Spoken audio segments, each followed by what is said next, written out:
ओम, क्या हमारे त्योहारों के पावन पर्वों में वैज्ञानिकता एवं प्रकृति का सामंजस्य विद्यमान है? क्या आपने कभी सोचा है कि हमारे हर त्योहार, चाहे वो नवरात्रि हो, दिवाली हो या छठ पर्व आदि में हम उपवास क्यों रखते हैं? और इस उपवास का हमारे शरीर पर क्या-क्या प्रभाव पड़ता है? क्या उपवास हमारे शरीर के लिए लाभकारी है या फिर इसका हमारे शरीर पर कोई दुष्प्रभाव पड़ता है? आज इसका विश्लेषण हम नेचुरोपैथी के आधार पर व अध्यात्म की सनातन पृष्ठभूमि पर करेंगे। अतः इस वीडियो को अंत तक अवश्य देखेगा। नमस्कार, मैं अभ्युदय मिश्रा आप सभी का अपने YouTube चैनल में पुनः एक बार स्वागत करता हूं और मां भगवती दुर्गा से आप सभी के स्वास्थ्य एवं समृद्धि की कामना करता हूं। उपवास एक प्राकृतिक क्रम है। उपवास के बारे में मैंने अपने पहले की वीडियोस में भी बताया है कि उपवास का मतलब होता है कि ईश्वर के करीब आना।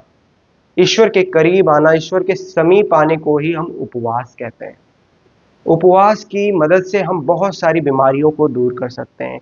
कहा गया है कि सर्व रोगा मलम वसा लंघनम परम औषधम, अर्थात बीमारियों का एकमात्र कारण होता है accumulation of morbid matter.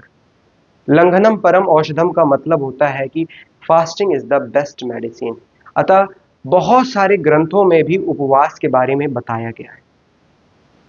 Shri Durga Saptashati में माँ दुर्गा की अर्चना के लिए, पूजन के लिए भी एक श्लोक बताया गया है। नमो देव्यै महादेव्यै शिवाय सततम मम, नमः प्रकृति भद्राय नियत प्रणतः स्मताम। इसमें माँ दुर्गा को प्रकृति कहा गया है, नेचर कहा गया है। अर्थात यदि हम प्रकृति के अनुसार रहेंगे तो स्वस्थ रहेंगे, और जब हम स्वस्थ रहेंगे तो ही समृद्धि की प्राप्ति हो सकती है। कहा जाता है कि पशु पक्षी आदि सभी जीवधारियों को उपवास की आवश्यकता पड़ती है, जो कि स्वाभाविक है। जब पशु पक्षी रोगावस्था में रहते हैं तो उनके सामने यदि आप बहुत ही पौष्टिक आहार भी रख दिए, बहुत ही स्वादिष्ट आहार भी रख दें, तो वो उसको नहीं खाते हैं, उसकी तरफ देखते तक नहीं। कारण वह जानते हैं कि रोगावस्था में किसी भी चीज का खाना विष के समान होता है और किसी भी चीज का ना खाना अमृत के समान होता है।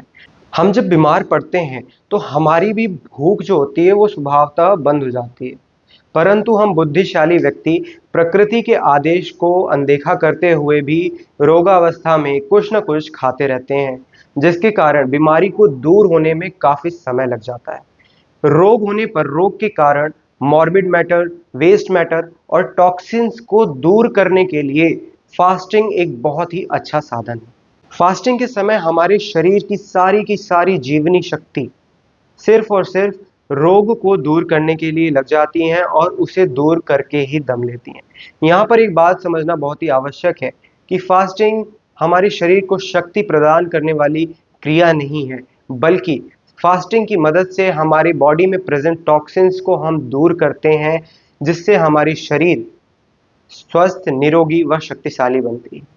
हमारे ऋषि मुनियों ने हर त्योहार में व्रत और उपवास को एक बहुत ही आवश्यक अंग माना है। ऐसे में व्यक्ति का जो विचार है, जो व्यक्ति का जो मन है वो शांत रहता है, व्यक्ति का जो चित्त है वो भी एकाग्र रहता है। ऐसे में वो ईश्वर के प्रति अपना ध्यान लगा सकता है।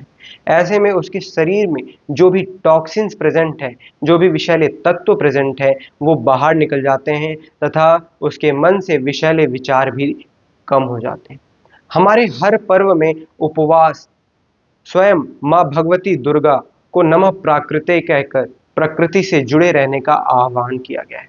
ऐसे में नेचुरोपैथी, प्राकृतिक चिकित्सा में उपवास को रोग दूर करने के लिए, मन को परिष्कृत करने के साथ साथ माँ भगवती की आराधना का प्रमुख स्रोत माना गया है। दूसरे शब्दों में कहें तो हमारे ऋषि मुनियों ने स्वस्थ रहने के लिए हर देवी देवता के पूजन के समय उपवास का महत्व दिया है। अतः आप भी स्वस्थ रहना चाहते हैं तो हफ्ते में एक दिन उपवास अवश्य करें। इसीलिए इसको रिलीजियस फास्टिंग से भी जोड़ा गया है। नेचुरोपैथी में उपवास के बहुत सारे प्रकार दिए गए हैं। नेचुरोपैथी में हम एकाहार उपवास करवाते हैं, जो सिर्फ एक टाइम आहार का सेवन करते हैं, दूसरे टाइम उनका उपवास रहता है। रसो उपवास, किसी भी फल के जूस पर उपवास करवाते हैं। फलों उपवास, सिर्फ और सिर्फ फल के ऊपर उपवास कराते हैं।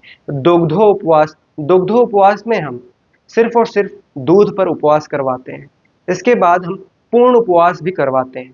पूर्ण उपवास होता है कि पूरे दिन सिर्फ और सिर्फ ताजे पानी पर हम उपवास करें।